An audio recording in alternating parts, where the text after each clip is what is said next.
Well, greetings everyone, and welcome once again to another Wednesday night right here at the Sports Crib. Oh, wow. A lot of things changed. We thought we would end at 9, but we're at 10. We have a new college champion. Well, let's get this show on the road. You can, if you follow us there on the bottom, you can see where to, excuse me, where to subscribe and donate right here on whether you're on YouTube or Facebook. So here we are, and I see all the guys are here chomping at the bit this evening. Dave, how are you doing? Doing okay. All right, And having Sue's Corner today, too. What is going on? I had to jump in. No, Dave said Sue's Corner was coming, and I couldn't miss it, so I had to rush and get to the show. I might miss all the rest of them, but I'm not gonna miss the first one, guys. You know what I mean? I'm at least not gonna miss that one. You know what I mean? And I see Don is here. How you doing, Mr. Hayes? Doing good. Doing great. All right. Well, let's get right to it. We've been waiting for a while here, Dave, so put us out of our misery. All right. So, Sue's Corner. She says, the game for the college championship was great. Such drama. Although I'm not a follower of either team, it was fun to see some different teams in the mix for a change instead of the usual suspects. However, I guess I missed the memo where you can be a grad student and play NCAA sports. I understand there can be a 5-year college plan, but didn't know there was a 6-year plan. So I looked it up. There's no official age limit for NCAA college football, but eligibility rules create a practical limit, typically around 5 years from initial enrollment, allowing players to compete for 4 seasons while managing a 5-year clock for eligibility, making players in their mid-20s common due to the red shirts, military service, or delayed enrollment. An athlete's eligibility ends 5 years after their first enrollment, so after 4 seasons of play, regardless of their actual age. Key factors and rules: the 5-year clock. Once a student enrolls full-time at an NCAA institution, their 5-year eligibility clock begins, even if they aren't playing. How does this apply to Carson Beck? Which is a little tricky because 5 years is not 6 years. Beck still had eligibility after transferring from Georgia as a graduate transfer and is currently enrolled in classes.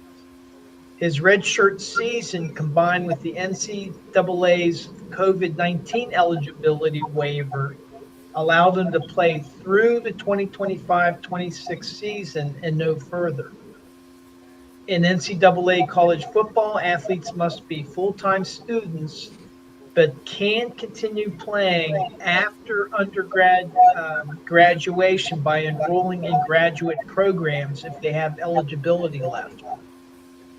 Carson Beck graduated from Georgia in 2024, transferred to Miami, and is using his 6th year, extended by redshirt and the COVID rules, likely in graduate studies. He remains enrolled, but is dropping out spring semester to try for the draft. Mendoza is different. Although in grad school, he graduated in 3 years from UC Berkeley and then enrolled in the MBA program at Indiana, where he has been able to play.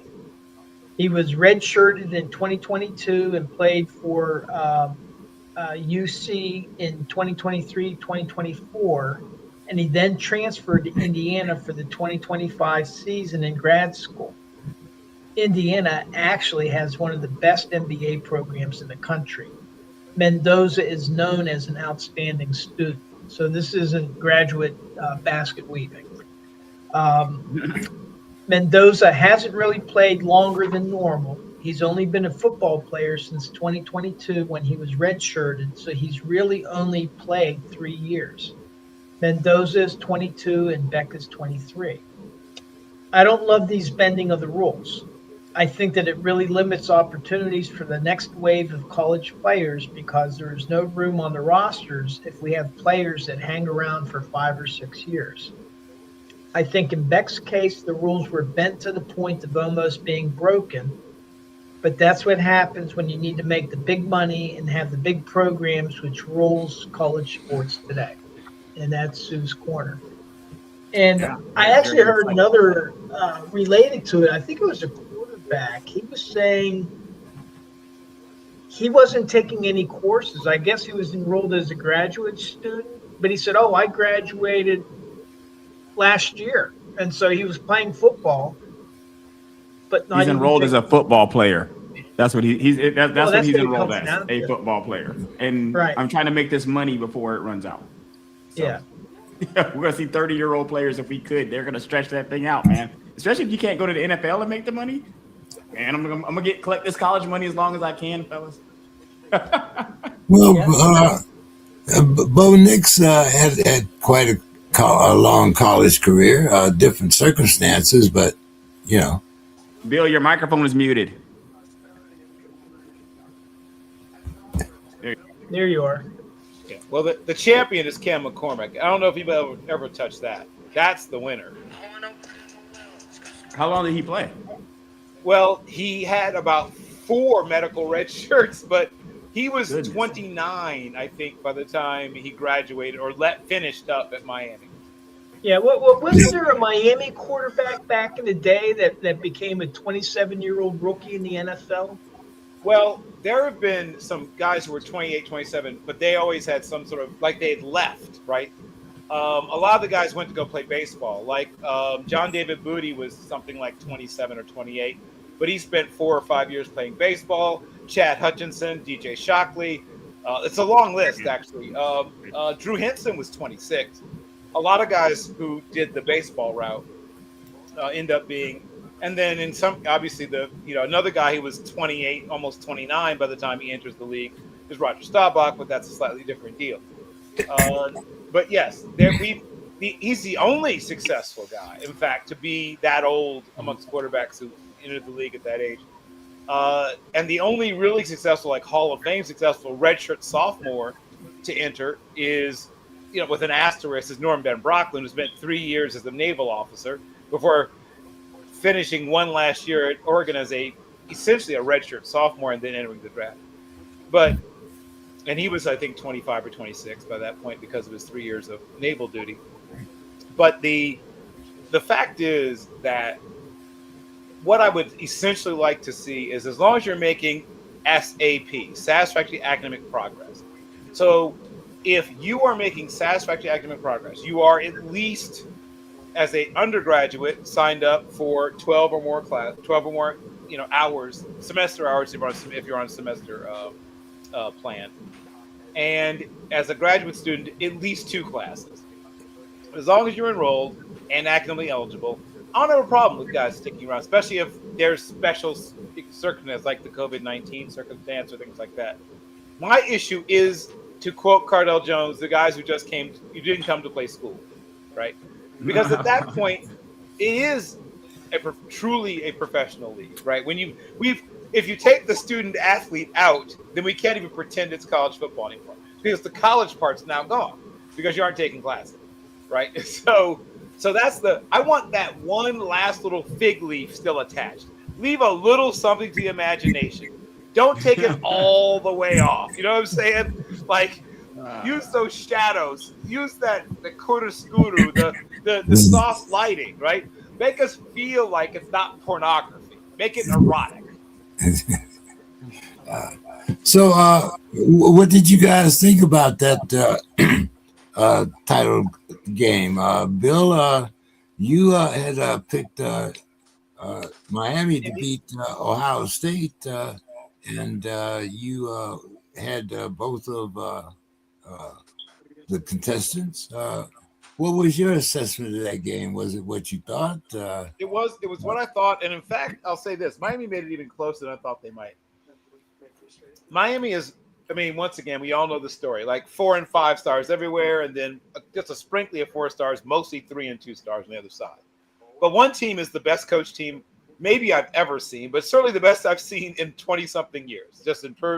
Just how well coached they are. Guys do their jobs. They had maybe 3 less than optimal. I could spot 3 plays where guys didn't quite do what they were supposed to do, right?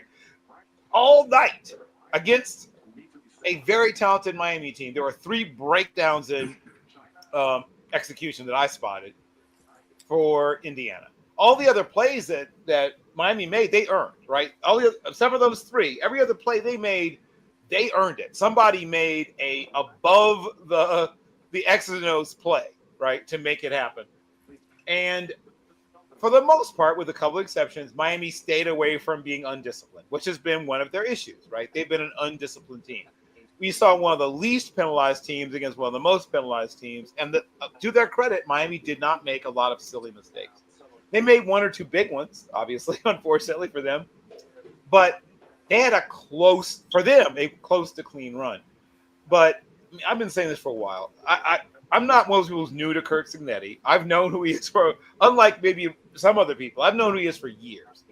I was shocked how long it took him to get this opportunity. Well, not Indiana. I didn't think that's where he's going to end up. I thought he was going to end up somewhere in the SEC, actually. I was a little surprised when he took the Indiana job, but I said to myself, if anyone can make it work, Kirk can. And boy, howdy has he. Like, I had high expectations for what he's going to do, and he's exceeded them. I'm a huge Cignetti guy, and he's still done things I didn't think he would do. I watched Fernando Mendoza win, I guess, maybe the last Pac-12 Freshman of the Year, at least in its original form. And I knew he was going to be good. And when he entered the portal, funny, I thought he ended up in Miami, right? Because obviously a Miami kid. They also have a really good MBA program. Their business school at Miami is actually excellent. But when I heard he's going to Indiana, I was like, uh-oh, right? Because I knew what Cignetti could do. And now you're getting this guy who I really was a big fan of when he was at Cal. And I was like, oh, boy. And then I heard, all the guys he was bringing with him from JMU when he got there. And once again, I guess maybe America doesn't watch James Madison. James Madison went from being a really good FCS program to a really good FBS program like that. Like there was no adjustment period. I think they went to a bowl game the first year they were eligible to go to a bowl game. So they were, obviously I'm from Virginia. I've known about James Madison football forever. Shout out to my late friend, Doug West, who they have an award named after for the defensive scout team player of the year at James Madison. So I've known about James Madison football since I was a kid, and they've always been good. James Madison's been good forever. They were good before Cignetti. They got even better when Cignetti was there. But, they are the most well-coached. No offense to Saban, who was a terrific coach. And, if he goes back to it, will be a terrific coach again if he decides to coach again. But even he didn't have guys executing at that. Of course, he had a cushion because he had a bunch of 5 and 4 stars. There's no cushion at Indiana. You have to do it right. And I'm sure he drives that into them. Like, we're going to win a bunch of games, but you have to do it right. And so everyone says, practice makes perfect. Well, the add into that, only if you practice perfectly, only if you practice to perfection. And that's what they do at Indiana, right? They have short practices. That's the thing I love about their practices. They are very short. There's no wasted motion. There's no standing around. They have extremely fast, very spirited, efficient, smart practices. And people are at home with their families by 6:30, right? He sends his coaching staff home with maybe a couple of exceptions, 6:30, almost every single day. He is, I'm just going to say it, he's the best coach I've seen in a very, very long time at any level of football. And the team just reflects that. Don, what did you think about that title game? I loved every minute of it. I was glued. I was focused. I was buying everything. So much of the Heisman talk this year, of course, I'm not about Arch Manning, but like Diego Pavia, and Fernando Mendoza came out of nowhere to win the Heisman. I mean, he was mentioned in a few things, but I mean, he was down the list. There were a lot of bigger names in front of him, and the way he just played, he made play after play all year. The dude is underrated for his accuracy. I mean, he's legit. I saw that Tom Brady was on the sidelines. He's kind of scout him out, I think, for the Raiders, and I hope Mendoza does not go to the Raiders. That would be. Oh, he's going. Raiders had the Oh, first he's pick. going, brother. He's headed there. I can tell you that right now. He is going. Too late. It is too late. Yeah, absolutely. But I had an Uber driver the other day, a Raiders fan, talking about Mendoza already. Right. I'm surprised they're not selling jerseys already there. Like, someone probably already is. I mean, there's capitalism. But yeah, I was just impressed, and we were talking about Mendoza being at Berkeley, graduated 3 years. Berkeley's not an easy school to graduate from. You got in California, you got Stanford and Berkeley and Cal Berkeley, and those are like the two like Ivy Leagues on the West Coast. And so 3 years. I think he's a mechanical engineer. No, nope. Well, Finance. Okay. He had a what do you call it? Internship with not Bear Stearns. What's the other big investment banking? But it'll come back to me. But yeah, he's got a brilliant mind for finance, and he plans to be at some point be a hedge fund manager. Smart man. It's a smart field to get into. So when he takes when he does his pre-draft, I wonder what his Wonderlic is going to be. Probably off the charts, but yeah. So yeah, I was just amazed by what I saw, and kind of sad that college football is over. But I guess I'll live on through these final 3 games of the NFL season. Yeah, and then you got spring, so you'll be all right, Don. I mean, yeah, but it's those 2 weeks in between the Super Bowl and the division that kind of like is the downer, I guess. Reg, what did you think about that title game? This is interesting. When it comes to Mendoza and the coach for Indiana, these are things that are kind of just coming on my radar. I'm not really a huge college fan outside of watching Bama games and Georgia games for the most part. What struck me as interesting watching Indiana play throughout the second half of the season, kind of as they're coming onto the national radar, is they seemed polished and unbeatable at a certain point. Like they just seemed like they were, there's a certain, when you used to watch the Patriots play, when they were going on these Super Bowl runs, there was always a thought that the other team's got to play perfect to like beat them. Like they're going to have to play perfect, man, because these Patriots are not going to beat themselves. Tom's not going to beat himself. Patriots aren't going to beat themselves. So you're going to play perfect. And then when it comes to a situation with Indiana, when I'm watching them play the second half of the year, it just seems like they're just steamrolling teams. And it's just like casually steamrolling them, though. Like like casually steamrolling teams. And like Bill's saying, getting back home to kiss the kids and the family and all that stuff. You beat a team down by 30 and you're back home with the family eating dinner casually. Like, and it seemed like that all the way through, guys. Like they completed it. Like they kind of caught on for me second half of the season, and they never got off the train. Like it went all the way through the end of the year. So that's not something you see a lot. You see kind of pitfalls for teams here and there. Maybe a team catches on, a couple wins, couple losses. But that didn't seem to be the case for Indiana this year. And hat goes off. Heisman, championship. What else can you say? Dave? Yeah, I think, and I mentioned this before, I'm just impressed. I think 5 years ago, you would not have, those two teams would have never made it to the championship. And I think that this is what the transfer portal and the NIL has done. It's spread the talent around. And it's also helped prevent teams where, Alabama's third team at one time probably would have been the 18th ranked team in the nation. Right. If they were a team. So you can't stockpile that talent because they can leave now. So I think that that's a big credit. I think, with Indiana too, both sides of the ball, they were very, very strong. And I'm not sure, and maybe Bill will know, but it sounds like Signetti is really able to hold on to his coaching staff. So, like, his staff isn't like all of it. You would think that other teams would be grabbing them, or the NFL would be grabbing, their offensive coordinator or whatever. And it seems like they stick around them, that they're very loyal to them. He's had So- Haynes and Shanahan from the very beginning. From the beginning of his head coaching, he's taken them everywhere he's gone.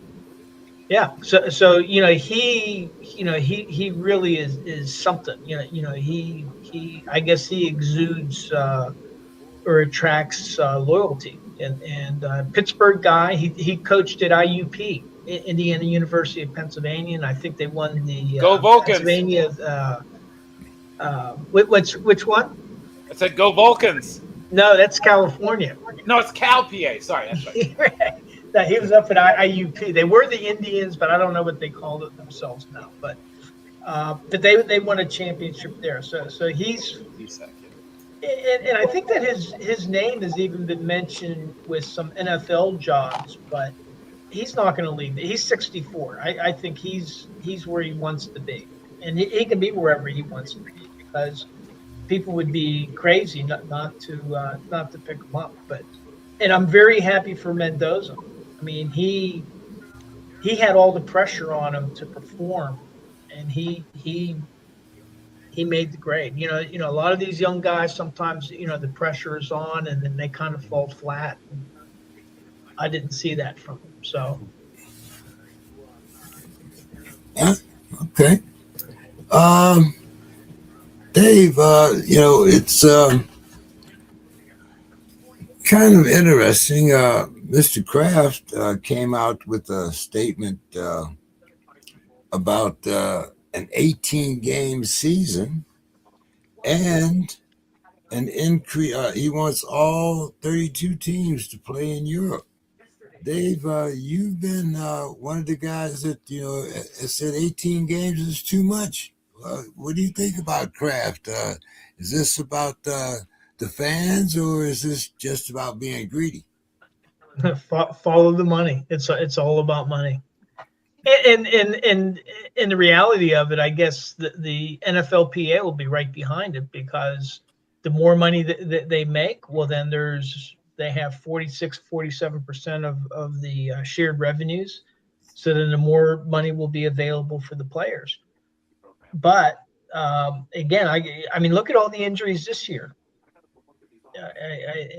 I mean, they're going to have to water down the sport, either by expanding the rosters, adjusting and they've already adjusted the rules where the game is not as violent as it was. And parts of that are really good, reducing the concussions and things like that. But you're going to see more and more business decisions out there. And so the football that we're seeing now, like if you watch watch some games, even from the early 2000s, we're watching the game change. And the fact of the matter is the game has always evolved ever since it's been changing, ever since it's been in. But I wish that they would go back to a 16-game season, going to 2 preseason games already. Now the first 3 or 4 games are basically teams adjusting, trying to do what in the old days they were doing when they had 4 to 6 preseason games. That's when they got themselves down as a team, and now that's being done during the regular season. So I think the fans are kind of getting ripped off. It's like new and improved, but the quality of what they're getting is less, and so. And for the international games, now I got to say, I've not been a fan of international games. I went to Dublin to watch the Steelers play, and after that game, I said the next time the Steelers have an international game, I'm going, because it was a really, really great experience. But that said,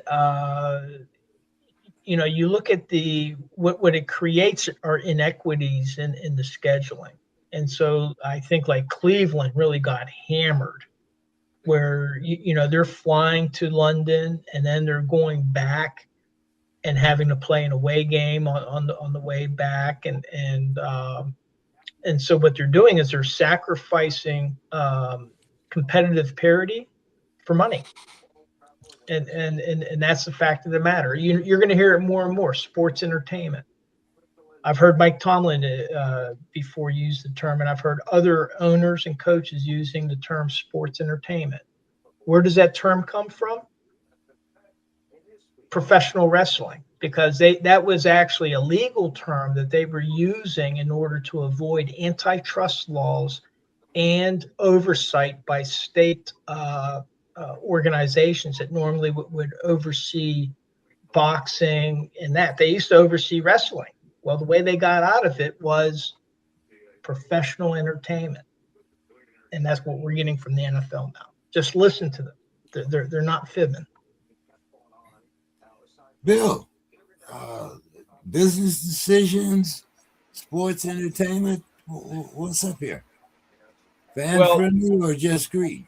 Yeah, the real irony is that you have the coming of, as you said, of the term sports entertainment coming in just as gambling goes from being like a garnish or a side dish, and then it went from being a side dish to like a sauce that was all over everything, and now it's the main course, right?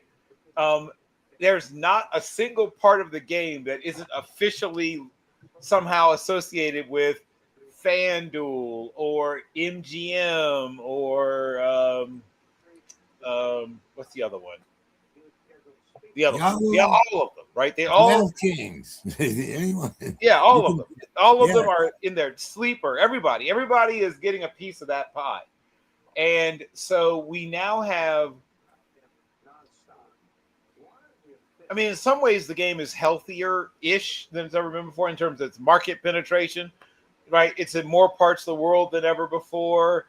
They can sell out like these huge soccer stadiums in Mexico and all those stuff. So the financial health of football, I'll put it that way, it is stronger than it's ever been before. It's that part stronger. But there is a creeping slow rot on the soul of the game, right? And once again, I don't want to sound like the old curmudgeon, and guys weren't playing just for the love of the game even 50, 60 years ago. I mean, they were getting paid. Johnny Unitas wasn't getting paid the way guys are getting paid now, but they were all getting paid. They all lived a decent lifestyle, and things like that. But there was a time when, some of the guys, if they weren't stars, had to have a job, right? They had an off-season job. They would be gym coaches. They would sell insurance. They would be work for Anheuser-Busch. That was a big one, like insurance, Anheuser-Busch, things like that. People would have stories about, going into a place that, to buy a suit and say like, hey, that guy looks like Lance Allworth. That is Lance Allworth. He works here. Like it's not a joke. It's actually not a joke. Like it was in the first few years of his career, he had a side job selling suits for Hart, Schaffner, and Marks. Look it up. So that's what's changed, right? There's nobody, even the guys on the practice. Well, okay, maybe on the practice squad, but other than guys on the practice squad, everyone else can just do football. And you would think the skill level would skyrocket, right? But that's not what's happening.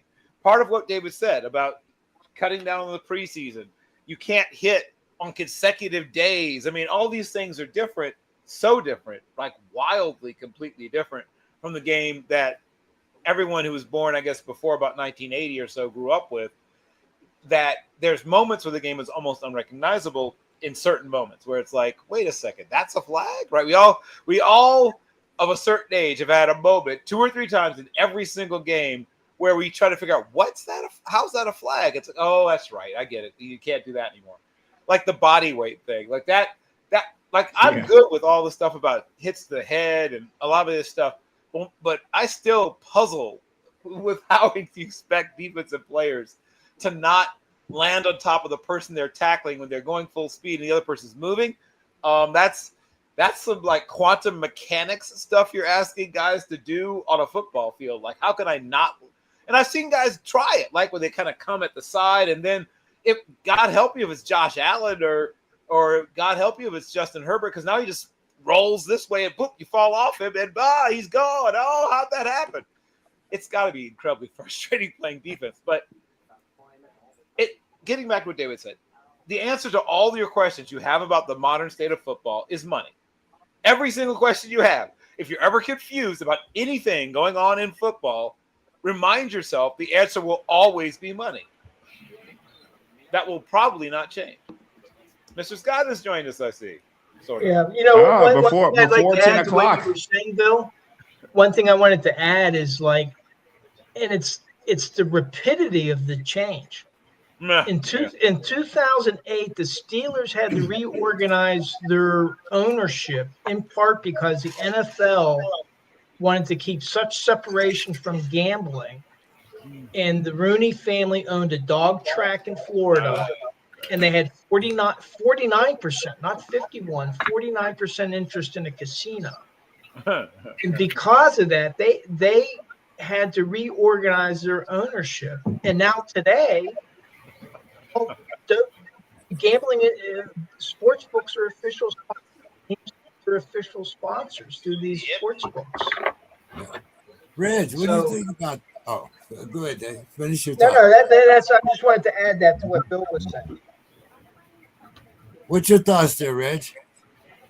I think that this is probably going to happen. I mean, when you're looking at all of the relevant parties, like the fans, the league seems to be on board. I think the PA is going to be on board because they're going to make more money. If everybody's on board, I fail to see how progress gets slowed on this. But maybe it takes implementation time. But where's the roadblock? There's no roadblock anywhere. Everybody wants it. So it's kind of like it's going to happen. So now what we got to do is figure out how we make it happen. And then maybe kind of to alleviate some of the concerns that the concerned parties will have, you kind of go through some of that. You probably try to see which concerns you can mitigate, which ones you can't. But I think everybody's on board. So it's just hard for me to see how it wouldn't happen. When it comes to the greed and the fan friendly, I feel like it's yes. I feel like it's all of it. It is both. It is fan friendly and the greed. And the fans now through gambling are greedy themselves. They also want to see more games played. So the pie guys was always there. It might have been hidden. We might have acted like they weren't gambling. We might have pretended like they weren't gambling, but they were. We all know they were. We all know that they're gambling on the planes. They're gambling with each other. They're everything. This has been here the whole time. It's just out in front now. And when it comes to the international game, I think that you would kind of have to dive in or stay out. Like, don't put a toe in there because every team needs to go through dealing with the international travel if you're going to do it. And you're going to really lean into it. I think it's something that every team should have to deal with if they decide to really lean into it. Mr. Scott, I see you're raring to get in here and throw your bones down. So what do you think about Mr. Kraft and his 18-game schedule and all 32 teams going overseas? Well, I do have to make a quick statement about the rules and stuff. In the words of the great Luther Vandross, a catch is not a catch. Even we all see it being made, so this is kind of what it's come down to. Now they want to continue 18. Well, people can't stay healthy as it is, and they don't even play in. So how are you going to figure this thing out? They don't play in the preseason. Okay. So men can come out and get hurt. Rodgers come out last year with the Jets, get hurt first game. First play, went down first game, non-contact, down. He's out. So, no, you can't get this much out of these players. I mean, yeah, you're paying them. You want to get your money back, I guess. And like everyone was saying, the dollars are really driving this thing. When I first started watching the Vikings, I think they played 12 games. But they had 4 or 5 exhibition games. And they would win to get to the playoffs. They get the Rams or somebody up here at Metropolitan Stadium. but they didn't play that long. They weren't playing this time of year. After Thanksgiving, it was about over, unless you get into the playoffs, 2 weeks to the Super Bowl. So I don't like the 18, because then they're not going to play any exhibition game. I don't see how I don't see how it would work, Don, what do you think? And you watch a lot of these, young kids, especially from Texas and some of the other schools around you. What do you think? Well, I would like to see the rest of the NFL until the day I die to be kind of like it was this year. Keep the number of games the way it is. I wouldn't change the thing we've done this year. I wish we'd go back to the old style kickoffs, but I think that's going to be here for a stay. But I don't know. I mean, I enjoy just watching the game, and I know there's concerns about it going overseas, and I think the NFL would be a hit in Europe if they committed to it. But I'm not. But David came up with some good points about like Cleveland. They got back-to-back NFL games, and they're a shitty team anyway. And that just made it that much worse. So, yeah, I mean. But they were a shitty team that got paid. Oh yeah. They no one mismanages their money quite like Cleveland. If maybe Dallas, but I mean, there's teams that just burn money like it's But I think the overseas deal with the Vikings with 2 games in a row, I think that ruined their season. I really do. I think going over there to whole disruption for your routine and all of that, my buddies. I think what ruined the season is McCarthy not being that great. I think that's what ruined your season. Your team just not being that good is probably what ruined it. Well, yeah, he's the top ruiner, but I'm just saying that going over there those 2 weeks in a row, I just think that just really discombobulated the routine. And I don't know how that's going to work with the travel. And my buddies are like, well, they're pros. I mean, they fly first class. They can, this is no big deal for them. They stay in the best hotels. But they're still. They'll deal with it. Yeah, they'll be all right. Well, compared to how it used, when you look at the conditions that Bill described for previous players and what they had to go through all those years ago, I think these guys will be all right, man. I think these guys are doing okay for themselves. Here's an idea. If we're going to take the NFL international, why does it have to be Europe? Why can't we go to South America? Have to change your time zones. The Mexicans, south of Texas, I mean, they love the Dallas Cowboys. Where's Brazil? They played in Brazil. Brazil, Argentina, South America, Brazil. They did play in Brazil. Chile, Paraguay. I mean, let's go to those places. They'll probably hit more of the soccer stadiums. They lean more into Latin America. And after that, let's go invade Canada. I mean, they're probably starving for some real. That language, man. I mean, they're starving for some real football. Real football. None of those 12 men, put 3 in motion, and it might be time to read that disclaimer, James. 3 downs, 3 downs. Yeah. So yeah, I mean, but we actually had some guys that played high school football in Canada that came down to United States. What's his name? Played running back for Oklahoma State a few years ago. I think he's with Miami. Yeah, he's a Canadian. Well, so are both the Sidney Brown twins are from Mississauga, Ontario. Yeah. Sidney and Roy Jarella. Are from Mississauga, Ontario. Now, don't get me wrong. I mean, there's probably some kick-ass linemen coming out of Germany and the Czech Republic, whatever. But Estonia, man. Oh. Yeah, those Estonian shit.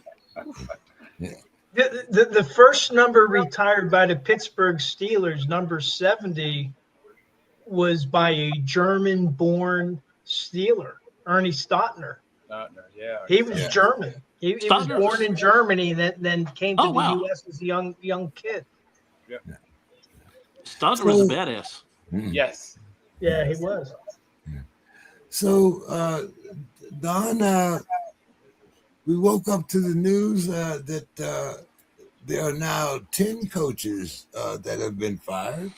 And McDermott is certainly someone I don't know whether it certainly wasn't on anybody's radar that I know of. But the owner kind of threw him under the bus. What's your thoughts about the firing of McDermott there, the Bills coach, Don? Well, that came as a complete shock. But then I did a little deep dive. Apparently, he said some things that where he threw maybe the general manager. And I'm not saying he's wrong for doing it. Not saying he's wrong for doing it. But you don't, he's your boss. You don't do it. But he kind of threw the ownership and the general manager of the bus too. So it goes both ways. But thing is, if you're the low man on the totem pole, don't do that. Bite your lip, shut it, and go do better next year. But that's a complete shock because Buffalo has been pretty solid. They're always seems like they're always a step away or turnover away or a missed pass in the end zone away from being the big dogs. And this year, in my picks, I always picked Buffalo, and then they would fuck me over, and so I just stopped picking them after so long. So you picked them for a while there, Don. You held on for a minute. Yeah, I recall. I was, yeah.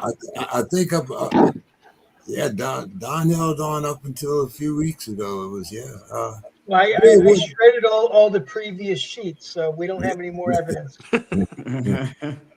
Bill, what's your thoughts on the firing of McDermott? Well, now both of the William and Mary teammates, right, are free agents in terms of their coaching careers. I remember when Sean McDermott was a walk-on defensive back at William and Mary. My mother went there for law school, and it's a fairly short drive from where I grew up to Williamsburg. My sister used to have a home in Williamsburg. So I'm very familiar with Sean McDermott, very familiar, obviously, with Mike Tomlin, who actually grew up in the area, and McDermott just came down for college. And there's some strong similarities between the two besides just going to William & Mary. These are, the motivator CEO coaches as opposed to X's and O's guys, right? I think the current wave of hiring is around the guy who's seen as a force multiplier, right? Someone who brings something beyond just being able to get guys ready to play, right? I think that used to be enough. And a lot of teams have decided that that's not. And Joshua Patrick Allen, who is this enormous talent, and everybody, throws bouquets at his feet, and largely deservedly so, but he definitely has a tendency to not play at his very, very best at the most critical moment in those big games, right? He'll play off the charts for 97% of that game. And then there's 3% where he does something that is just like, what? Right? Whether it be not protecting the ball while he's scrambling and the ball gets poked out, or missing an open receiver by 4.5 yards, or not seeing an open receiver breaking down one side of the field. Now, sometimes that guy's not running a real route, right? Sometimes that guy's running a clear out. But how many times have we seen Pat Mahomes hit a touchdown to a guy running clear out, right? He's not even running a real route, but like Demarcus Robinson somewhere hears his ears, feels his ears burning. Not even a real route, but hey, nobody's covering you, and you're going to score if I get it to you. So someone has to land on the grenade, though, right? Someone has to be the person that is thrown or jumps on the grenade. And he had some choice words for Brandon Beane, particularly. And I'm reminded of, speaking of coaches who were on the carousel, of what happened between Chris Greer and, of course, Brian Flores. And, of course, that was over two in particular. But they had quite the little dust-up that led to one of them being shown the door. You don't always have to be best friends with your general manager to have a successful coach-general manager relationship. I mean, Tony Dungy and Bill Polian weren't best friends, but they had a good, solid working relationship. There have been times when, maybe in case of Belichick, he usually picked his general managers, so they usually got along pretty well. Usually were guys that he sort of groomed and brought up. But a lot of times, like I said, as long as it's a good, solid working relationship, the working relationship part of Bean and Madur's relationship has started to break down. And it wasn't just this game, right? I mean, this may have been sort of a breaking point moment, but this has been coming for maybe a year and a half, from my understanding and my hearing, that they have been grating on each other's nerves a little bit.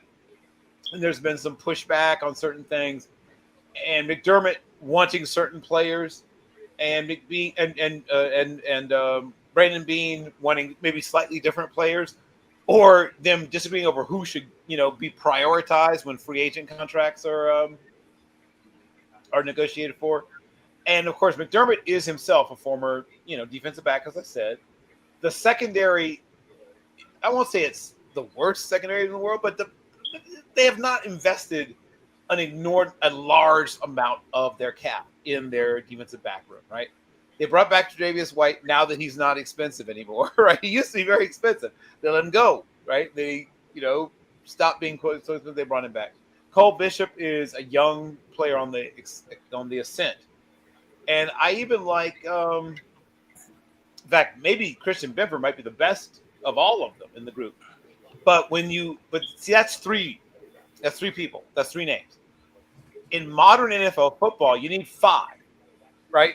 You have to have 5 really good coverage people. If you have 3, that's too few, right? And my understanding is that Brandon Bean and McDermott had some active discussions about maybe the lack of what McDermott perceived as a lack of commitment to building more depth in the secondary. But, I mean, most of this stuff I'm sort of hearing from back channels. I don't know if that's what most of this was. But clearly, as was mentioned before, when you can criticize certain people, but you can't criticize certain people out loud where everyone can hear you, right? That's where it becomes a problem. If you're in your office, or if you're with your coaching staff in a closed meeting room and you're airing out your boss, that's one thing. But yeah, if there's press around, something's going to happen. And that's what happened. Mr. Scott, what did you think when you heard about McDermott being fired? A lot of the firings were mystifying. I mean, that was one of them. I mean, did this guy from Miami, did he get a job somewhere? I thought I heard somebody hired him. We'll talk about him later, Mr. Scott. Yeah, I mean, it's so many openings now. Maybe Tomlin might. I don't know. Right now this is really kind of a musical chairs thing that I'm seeing right now. I mean, to me, our general manager should go. I mean, he should have been gone. I mean, this JJ getting rid of Darnold, getting rid of the guy in Indianapolis, Daniel Jones. They had all these guys on your team. You did not love Darnold last year. Stop it. Like the love for Darnold now is just so like you got amnesia or something here. Like you love the guy now. That wins 14 games. How can you not like somebody like that? Because you weren't bear hugging him last year. You weren't bear hugging him. As a matter of fact, him earlier. They could have signed him and just say, JJ, you waited another year. Let's roll with this guy. I mean, that was just an easy call to do because he had proved himself. I mean, what he's doing with Seattle, I'm saying, it makes them just look stupider every day. Makes them look dummy every day. And then that game that he won, 124 yards. The defense, the offense, not making most of the big passes when you need them. That's how you win games. So, yeah. Kwesi Mafusi, no, I do not believe in him at all. I have no belief in him whatsoever. Dave. Yeah, well, I think what's happening in and we'll talk about Baltimore, but it's both locations, Baltimore and Buffalo, is the Schottenheimer syndrome. Mm-hmm. Hey, 14, you got Chargers, Schottenheimer, like the 14-2 Schottenheimer. Yeah, exactly. Okay. Here you have a guy. He takes the Chargers. They're 14-2, very strong competitive team. They fall apart in the playoffs. He gets fired, Yep. and then Dumb decision. they Terrible. bring in Morv Turner of all people, and then the team went downhill from there. But I kind of look. One of the things that they were talking about was that, oh well, McDermott, we selected players in the draft that the GM didn't really have that highly rated. Hmm. And this is the owner, Pergula. And it's like, first of all, why are you airing your dirty laundry out in public like this? Running for cover, man. Running for cover. Secondly, why would you go into a draft without the GM and the coach in lockstep? And that's the owner's job. He needs to make sure that his general manager and his coach are a collaborative partnership. And if he's not doing that, that's on him.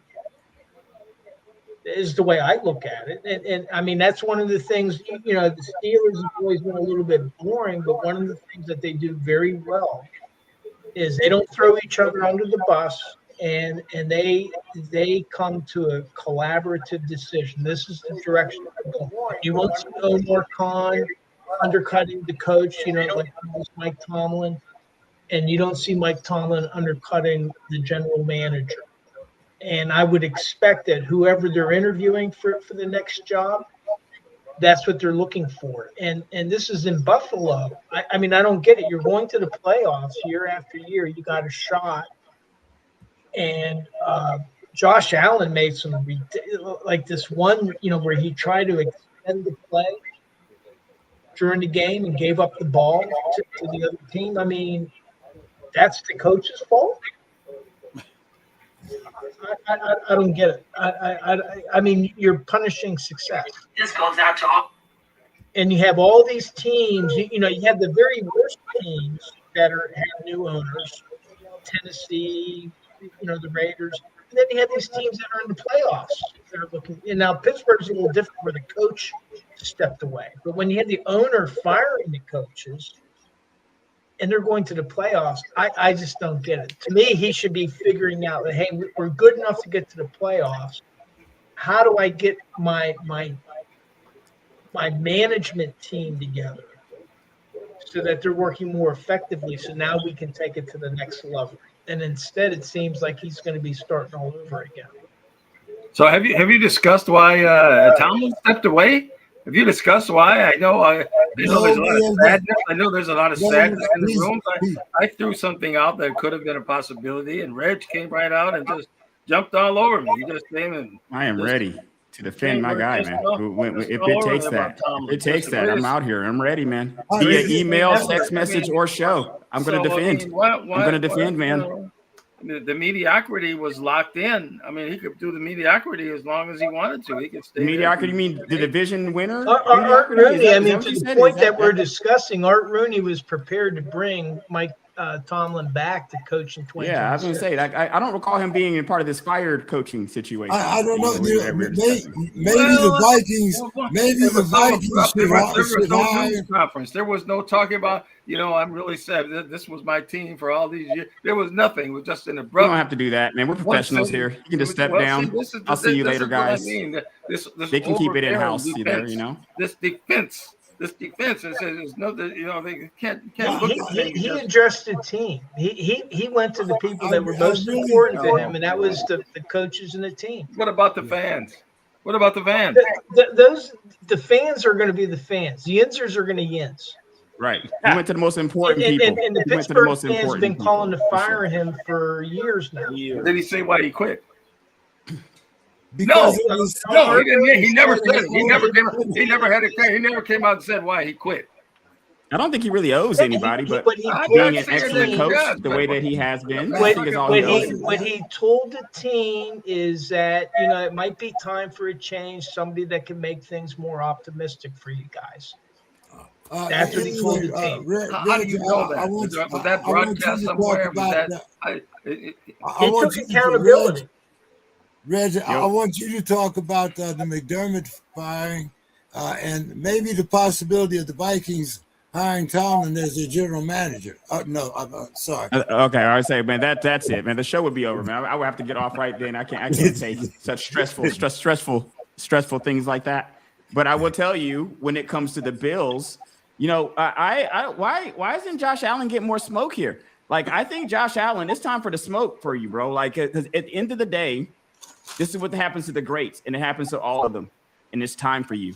And the thing is, I came for Lamar last year. I said, Lamar, bro, it's time for you. Like the MVPs, all this stuff is great, but you haven't taken that step. And when I said about Lamar last year, you can't be the reason that you guys lose. You can't even be in scintilla of a reason of why you guys lose that game. You got to put up 400. You got to have like 5 touchdowns. And if you lose, maybe they let you live. But you didn't. You were a reason. You had a hand in losing. Josh Allen's had a hand in where they are. And it seems to be escaping accountability here. And what I don't understand is why. Because at the end of the day, if you want to sit in that Josh Allen, Lamar Jackson, Patrick Mahomes trifecta, which Josh Allen has enjoyed sitting, which Lamar Jackson has enjoyed sitting, and they don't really deserve to be there. Patrick Mahomes needs to leave them. They're actually, Patrick Mahomes is up there. That's not even a trifecta. It's Patrick Mahomes and these other guys until they win something. Lamar was hurt.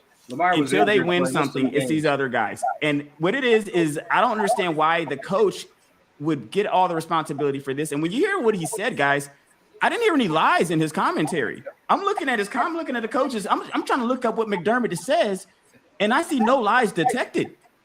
Who's playing wide receiver here? Guys, stop it. You know nobody's there since Diggs left, and he is in the Super Bowl right now, headed towards there.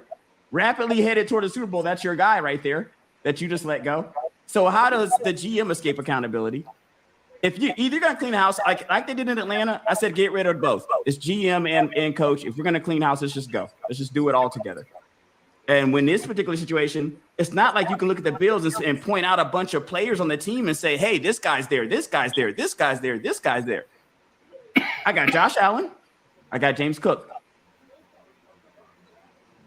Couple guys on defense.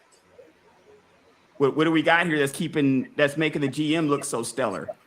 So I think that it's misplaced, Rage. I think that Josh Allen deserves the smoke. If you want to be considered the greats, like the real greats, you got to get all of what comes with that, and that's some kind of accountability for the losing that's been taking place in Buffalo.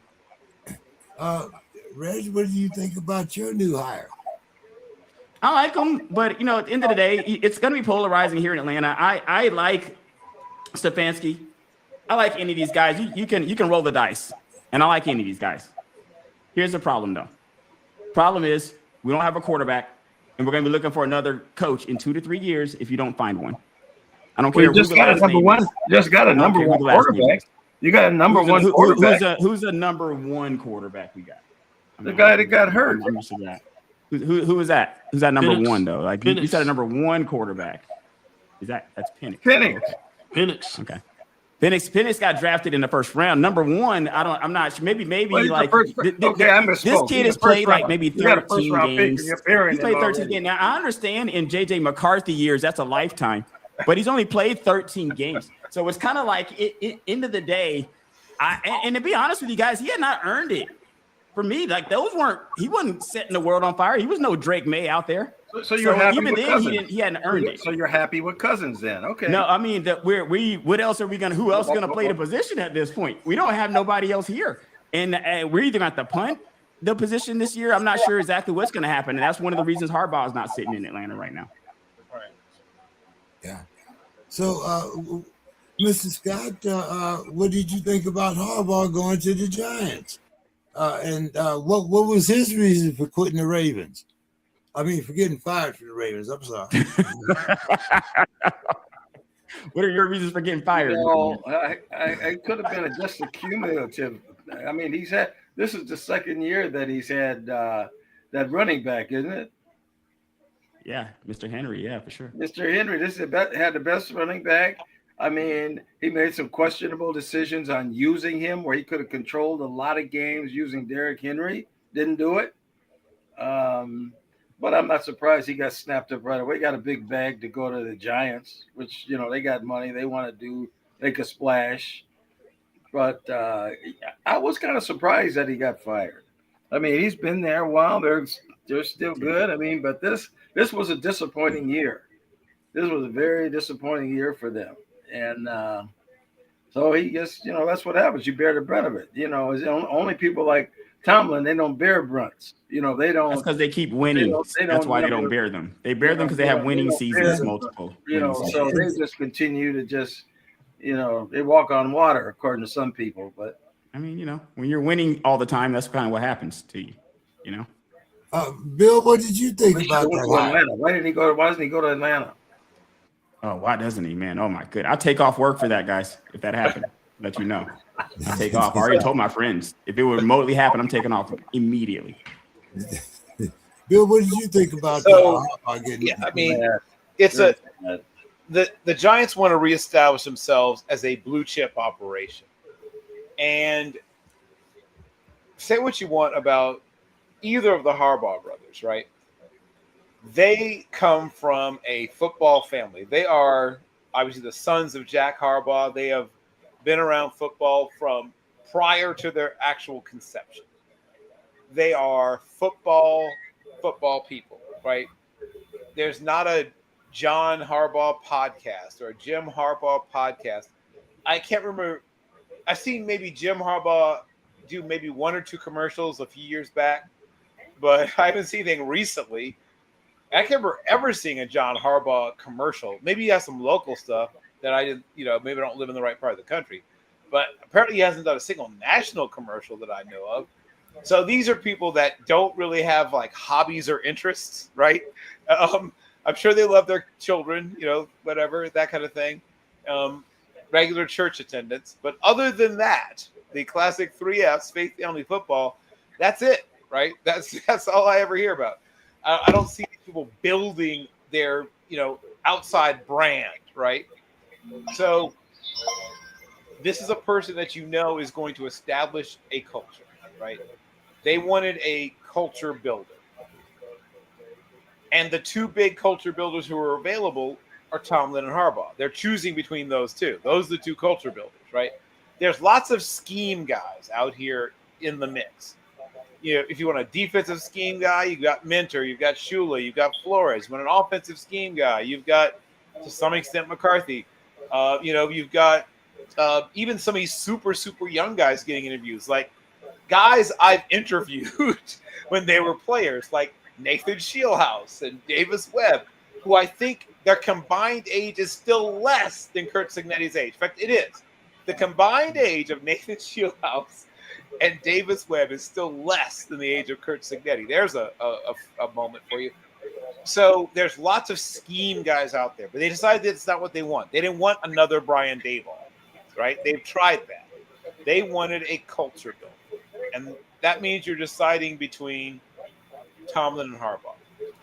And Tomlin, according to some reports, is going to sit out for a year. Who knows? But the guy that they interviewed and the guy that just essentially not to leave the facility once he got there is John Harbaugh. And I'm not surprised, right? I'm sure he said all the things about how he wants to run the operation. They were like, yep, we found it. I feel like it was a pretty easy decision. And it's a great fit. He fits what they want, and he's going to give them what they want. Now, does this mean Super Bowls? Maybe, maybe not. They have some components, but they really need to draft well, probably twice in a row. And obviously, free agency needs to be good to them, but they need two good drafts and one good free agency. But nobody still wants to touch on why Tomlin lost. Everybody there, it's almost like this is lost the game or lost this as a season. Why he quit? Any clarification there? Why did he quit? Okay. Why did he just walk away? Just like that, all of a sudden the game's over and he walks away. He didn't get fired. So what? Scott. Does he want to go somewhere else? What is he going to do? Nobody knows. Mr. Scott. Mr. Scott, go to NFL.com. They have a great article about Tomlin and why he decided to step down. And then you can come back next week and give us the real reason on why. Yeah, but that article, you or Dave or Reggie could have wrote it, and so it's going to be so biased that well, I It's want to just know filled what with is facts. We real. can't help the guy is so great. That's not What my is fault, real man. about this? What? He Why just should win. He he? just wins games. I mean, I've despite never me. seen anybody just walk away like that. The job is his. It just walks Well, away and then just mysteriously. He can come back. There's He didn't rumors walk away that forever. Well, happen, but nobody wants to talk about it. So I just well, wondered. no. What think you- I think, I'll give you my personal opinion, is that he did not want to make the same mistake that the Big Ben made and stayed 2 years too damn long. But that's my opinion. They might have another one. He But should I have like made that Ben. decision I'm 10 a years fan of ago. Ben as well. Well, Ben I mean- should have stayed. But from our quarterbacks, Ben should have stayed 2 more years. is what it looks like. and Mr. Scott, we have seen guys walk away, especially either when things sort of drive into a rut, like when Andy Reid stepped down in Philadelphia, right? He was winning, right? I mean, his record in Philadelphia is quite impressive, but they weren't getting quote unquote over the hump. And I think both he parties. had also had a personal tragedy there, not Right. too long before Correct. that. That's also true. And he said why. He said why. He was very respectful. Tomlin said why, Mr. Scott. If you just, if you would read, Mr. Scott, there's don't something think else he going knows, on. man. Everybody you would knows that see there's why. something else going on, but nobody wants to say it. Everybody doesn't want to talk I think about they all. the fact. Everybody's saying it. I don't think you want to read it. Like everybody has said it. Though. Everybody has spoken what it is. Well, hold on, Mr. Scott. Let me ask you another question. Why are all of these Green Bay Packers all of a sudden in Miami? And what do you think that's going to mean to your boy Tua? Well, Tua, I mean, his shelf life is kind of gone. I mean, I don't know how much more you could take a chance on him being your starter. Did anybody that goes from Green Bay to Miami, I wouldn't blame him one bit.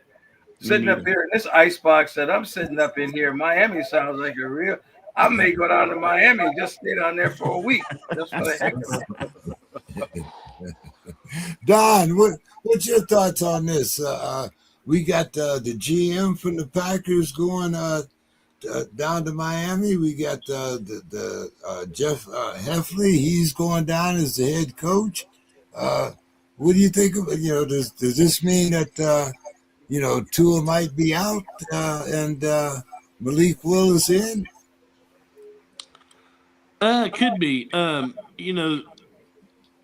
The thing about the NFL and even NBA, I mean, you switch up your front office staff, fairly often, and you never know what you're gonna get when that happens. Miami needs help for sure. So if he can go down to Green Bay and go down to Miami and enjoy the better weather and the challenge, more power to him. I think that's great.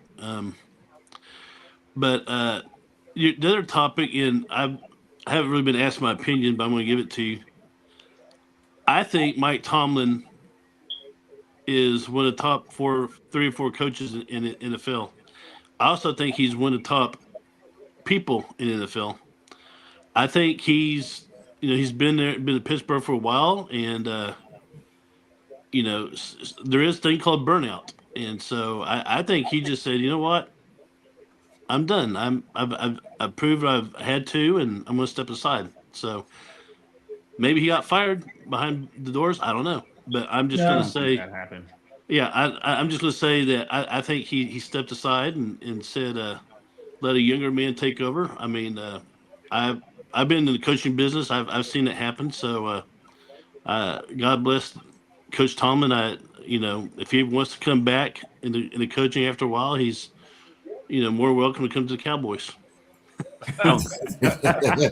Well, Don, can I just ask you quick? Any comments on C.J. Stroud? Ooh, I love CJ. Killed, I man. love CJ Stroud. Gracious. He's taking a lot of heat. I love CJ Stroud, but he took some steps backwards last week. Breaks my heart because I love the kid, but I think he's been in the league, what, 3 years? Right. You have games like that. I remember, games where well, Brett Favre. I mean, he had some shitty games, and NBA. I remember one time Larry Bird only scored like 6 points in the game. So it happens. It happens. So every once in a while you have a hiccup. I'm going to look for his body of work in the past and in the future, and see if this is just an anomaly or if this is a trend. Hopefully, it's just an anomaly. You know what's crazy about that is he's only been in the league 3 years, and his rookie year he won the AFC South the rookie year. This year he what did they wear it? He lost in the divisional round this year. Yep. That's 2 out of 3 years, guys. I mean, what do you want from the kid? A lot of people who throw these stones and say stuff like this, and they look at these results, and this is kind of piggybacking, even going back off of Schottenheimer back in the day. These fans who expect these perfection from these people.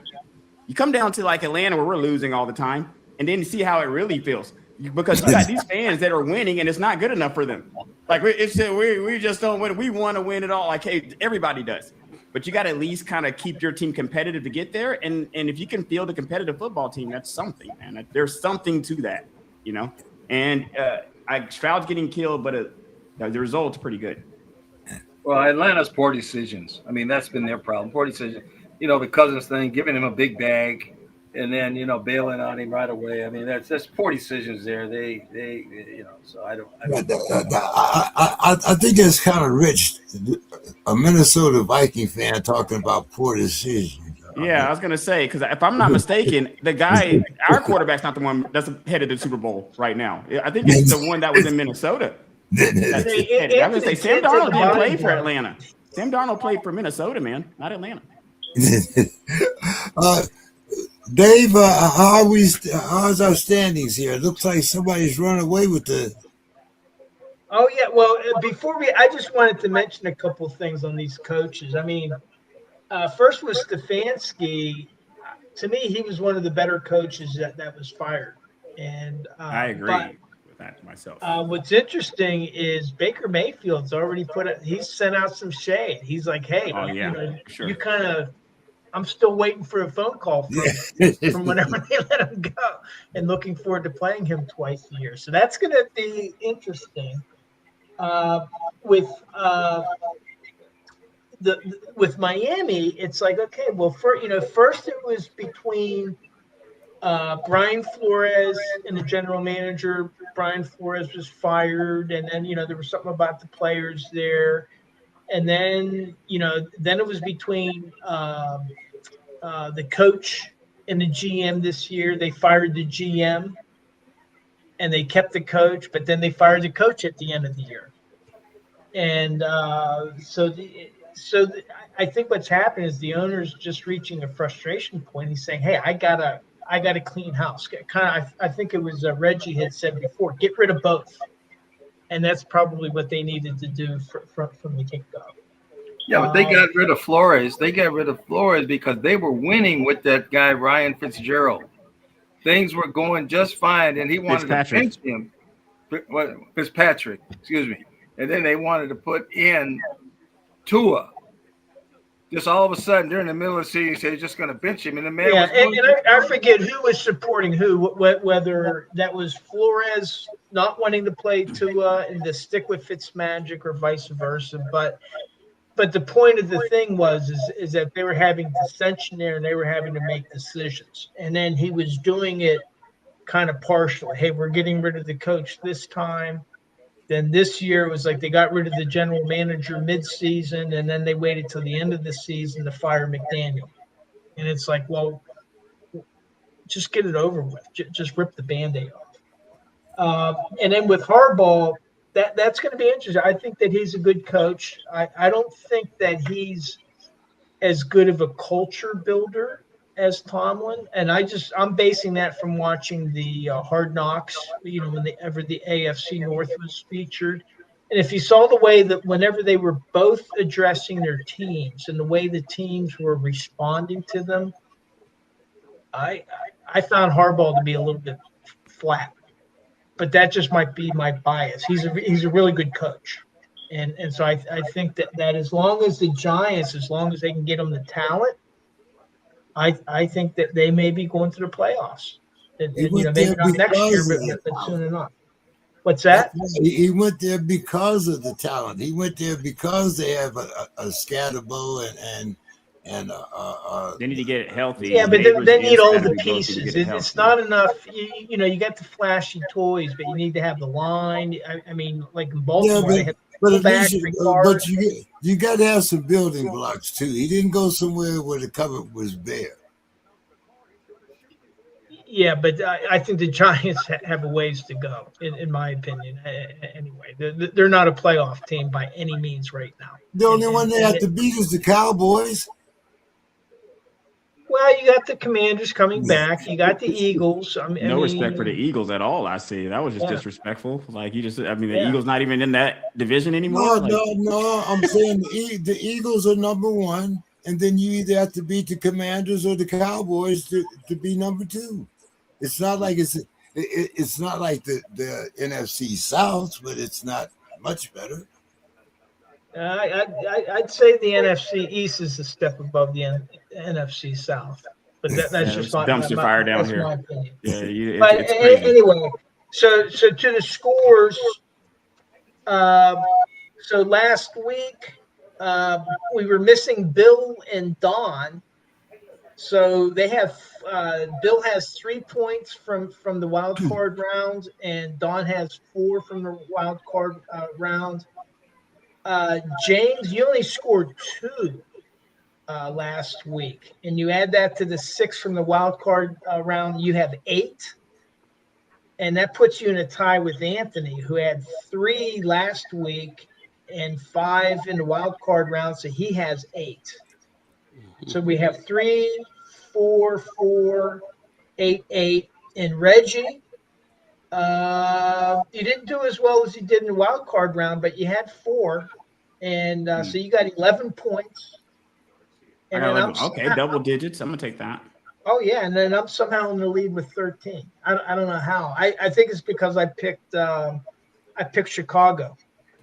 I took Chicago in the under, and that's what helped me out there. Oh, okay, all right. Because they lost, but they got the point. You know, it was the points that got. So you're in first, Reggie's in second, Yep.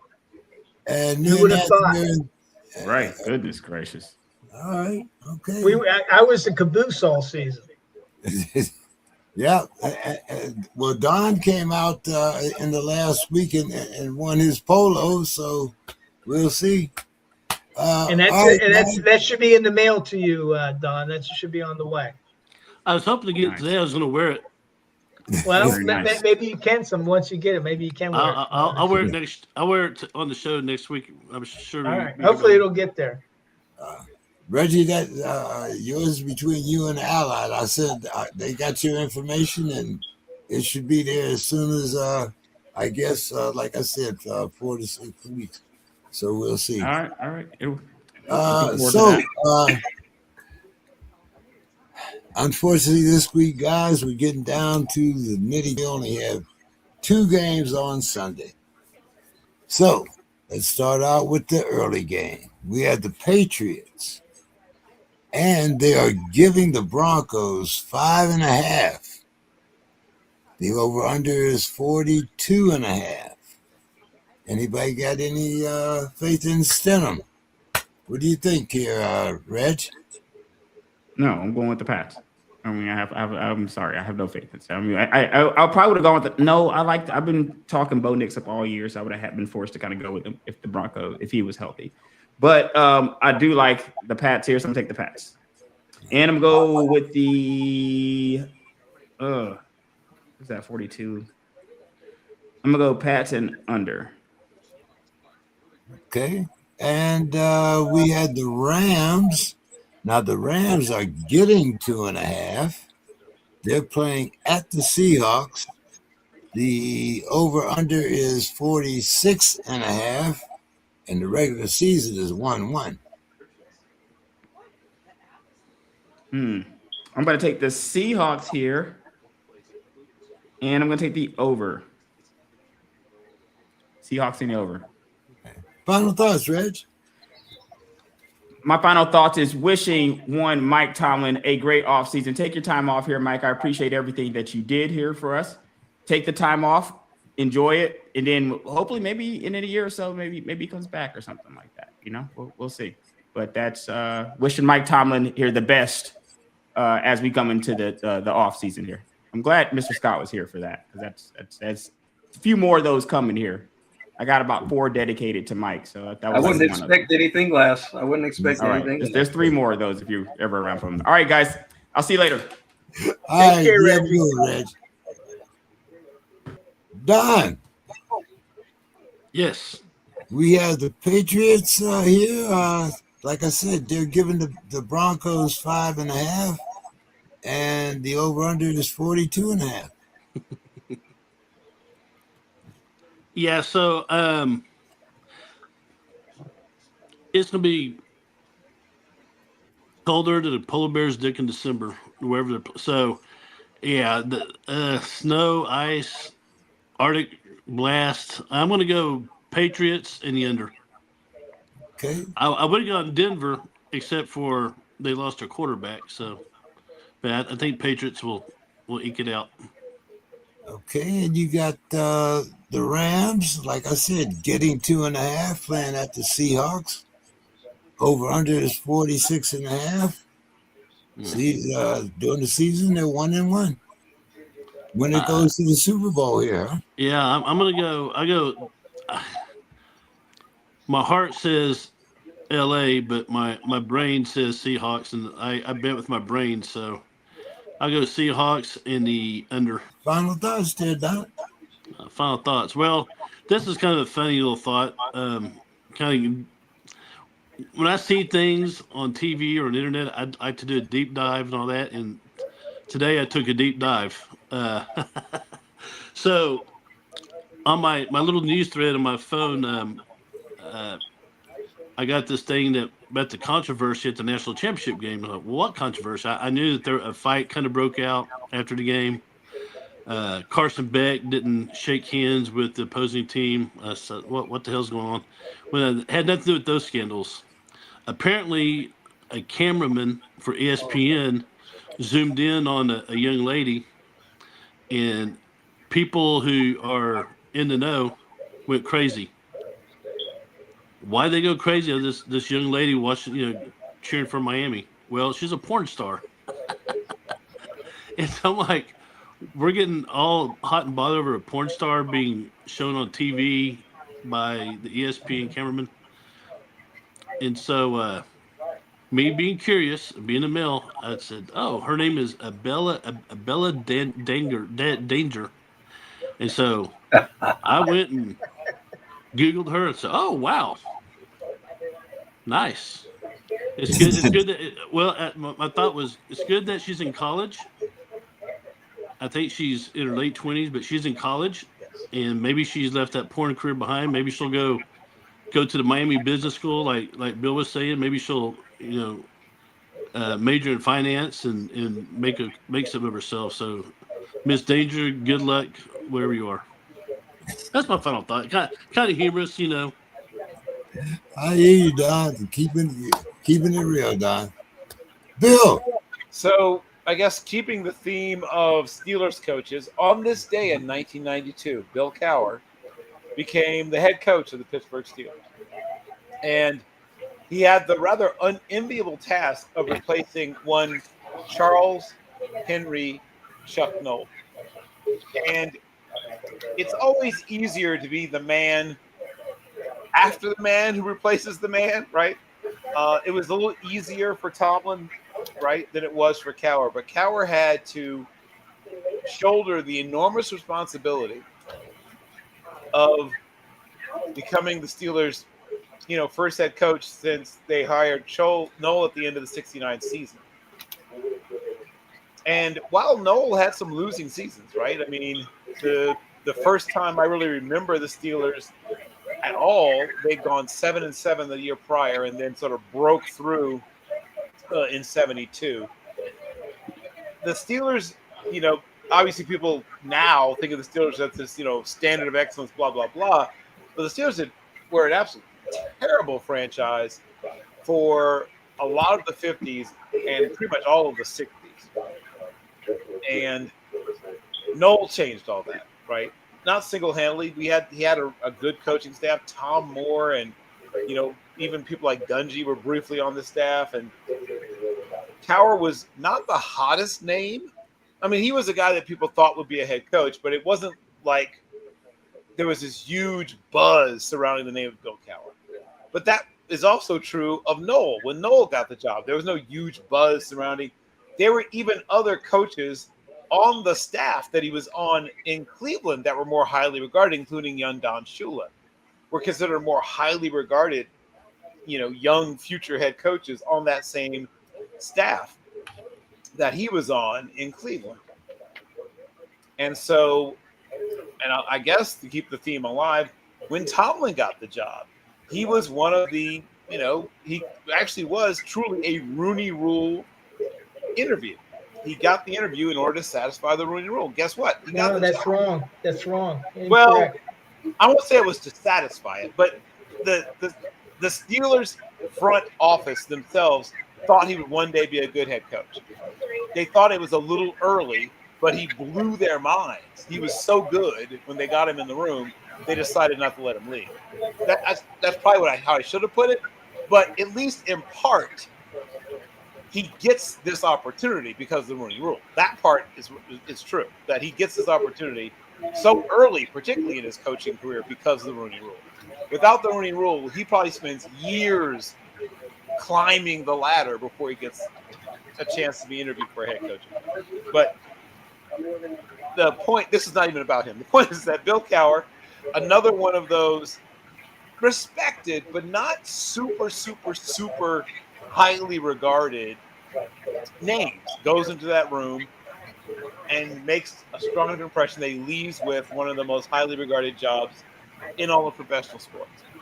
And so on this day, I remember that day in 1992 that Bill Cowher got that job.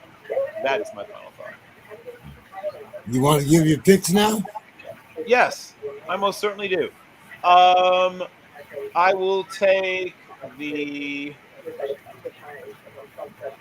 under in the first game and I'll take the Patriots and the over, and I'll take the Seahawks and the under. All right. Dave, I'm going to give you mine. I still like the Broncos defense. I'm going to take the Broncos and the under, and I'm going to take the Rams and the under also. Dave. All right, I'm gonna take. I was gonna take Denver, but I'm gonna take New England in the under, and the Rams in the under. So that there, since Reggie took the Seattle in the over, I'm taking the Rams in the under. Okay. Final thoughts? Final thoughts. Yeah, well, one thing, the reason I was shaking my head, Bill, I just went over the timeline of Mike Tomlin's hiring, and actually they announced it tomorrow into January. So almost the exact same date. And he was basically hired, I think it was almost 21 days after the end of the season, December 31st of 2006. Yep. But Ron Rivera was the very first person that the Steelers interviewed before Russ Grimm and before Ken Wisenhunt. And one, that fulfilled the Rooney Rule. And number two, the reason that Bill Cowher, and there had been rumors, but he retired on a Friday. They interviewed Ron Rivera on a Saturday. But the reason is because the Bears were in the playoffs. They had a bye during the wild card. So under the rules at the time, they had a short window with which to interview him. And so they did. And Ron Rivera made the short list with Mike Tomlin and Russ Grimm. Ken Wisenhunt would have been on the short list, except he accepted the job with the Cardinals before he could get to his second interview. And they never interviewed Ron Rivera. Why? because his team went to the Super Bowl that year. And the other coach that was rumored that they were looking at, that they never interviewed and weren't really able to because his team went to the Super Bowl, the Colts, was Jim Caldwell. So, but Mike Tomlin, he was first approached by Miami, and Atlanta was looking at him, and he interviewed for the Dolphins head coaching job. There were 7 vacancies that year. And so anyway, that's kind of the way it transpired. And in fact, Tomlin was an early candidate, although Russ Grimm and Ken Wisenhunt, they were considered to have the inside track because that was the offensive coordinator and the assistant head coach with the Steelers at the time. And they were very popular. And it was a surprise when they weren't selected. And they selected Mike Tomlin, who was one of the finalists. So, but for my last thoughts, one of the things I just want to mention is with Mike Tomlin, and I thought about this when Bill Cowher retired. I thought that I did not know that his wife had cancer. And when he stepped away, they only said it was for family reasons. They never went into any depth other than he was going to go to North Carolina to join his family. A lot of people thought that was because they were having marital problems. What nobody knew was his wife had cancer that would eventually kill her. And so there. But with Mike Tomlin, I think that his life's work, as Chuck Noll would like to say, I've always believed is coaching football. And so I think that he made the right decision for himself to step away from the game, and for the Steelers, he was taking accountability because they weren't able to win a playoff game. And so he basically relieved Art Rooney II of having to make the decision. And he said, no, I'm taking myself out. I'm hoping that after a year that the bug hits him again, because I think that this is what his passion has always been. It's not to be in a TV booth, but it's to coach football. And if you talk to any of the players, like Najee Harris, they just, in a podcast today, was just saying that Mike Tomlin told him that, hey, when they were having their exit briefing before he left, I'm giving you advice as if you were my son. And I would tell my son, go out and explore free agency. Don't come back. And that's what Najee Harris did. And no harm, no foul. And he ended up, unfortunately, he got hurt. But I think that Tomlin, there are rumors out there. I think Anthony was alluding to those earlier. And all that would prove to me is that he's human. And to be human is to be fallible. We're all fallible. But I think that the amount of good that he's done for a lot of players it just outweighs anything like that. If it is even true, which we really don't know. But I'm hoping. Give it any credence? Well, because I don't give it credence, but the rumors are out there, so I acknowledge that the rumors are out there. But his wife then went to Georgia, to watch their daughter. I think she's in gymnastics to compete in gymnastics. And I'm hoping that within a year or two, he comes back to coach. I would hate to see him coaching another team, but I believe that that's his passion, just like it was Bill Cowher's passion. And I always thought that Bill Cowher would return to coaching, and I didn't want to see him coaching another team, but I thought he was a great coach. But he never did come back. So I hope I'm wrong, and whoever the Steelers do select as their 4th head coach since 1969, I hope they hire a kid that's in his 30s and is about 54, and by that time is tying or breaking Chuck Noll's regular season win record for the Steelers of 193 wins. So that's my final thought for tonight. I'm hoping for the Rams defensive coordinator myself. I'm hoping that's who we get, but we'll see. That's why I want Seattle to win. Sure. Yeah. Mr. Scott, how do Bring us you want home. to do? You want your final thoughts? You want to give your predictions? Well, I'll just give a few predictions real quick. I am going to take the Broncos at home. And the reason I'm doing it, I realize their quarterback's out. But I think that coach, if he can pull this off, that's going to put him close to being like a Don Shula. If people remember when Don Shula, the quarterback, went out and Tom Matty had to play quarterback, he wasn't. I don't think he played quarterback all year, and they win the whole thing. I just think he's, even though I don't necessarily like him personality wise, he wins football games. He's at home. He's getting points for the big show. I gotta try it, and I think it'll be under. Okay. Boy, the Rams.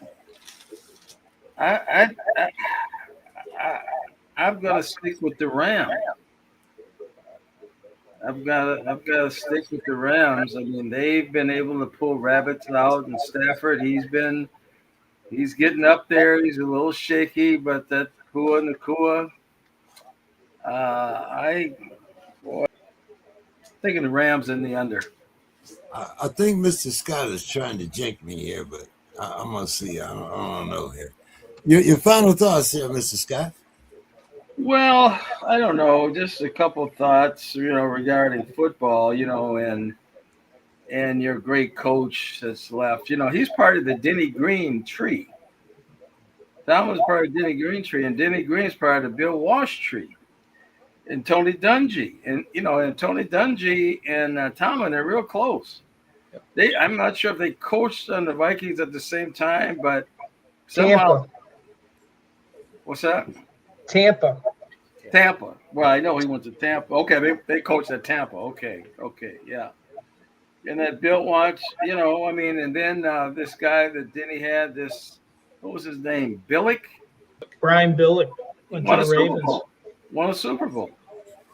So he's part of a great tree, and part of the Wall Street. Denny, Denny doesn't really get a lot of credit for being the type of coach he was, because he's a great offensive mind, great offensive coach. And what else? Ty Willingham when Denny was in Stanford, so he's brought in a lot of people as part of this tree. But my last thing is just, this ice thing, man, has been driving me crazy. Today they were right around the corner. And they're just at this gas station that I go to, and I'm just like, this is unbelievable. And it's looked like, and I think what Dave said one day, nobody's backing down. And this is the kind of thing, hopefully they're going to leave. Hopefully they'll be out of here soon. And then they're supposed to go somewhere else. But this has really gotten to be a real problematic. And then when you have to go through this and see it, and you don't want to go to certain places and certain stores, and it's really a little bit too close. I don't know if people are seeing this like I'm seeing it around the country, but it seems like it's a really big something going on. So I'm just hoping people are going to be safe and nobody else gets hurt on this thing. But these guys were just at the gas station around the corner. I guess they went in there to get some pop or some cigarettes or something. And all of a sudden the crowd was just all over them. The crowd, and it reminded me of the things back in Alabama that I used to watch with my mom from Birmingham, but the script was flipped, because in that thing, you wanted the government to come and intervene, because what was happening down there, you actually had a president come in there and do something.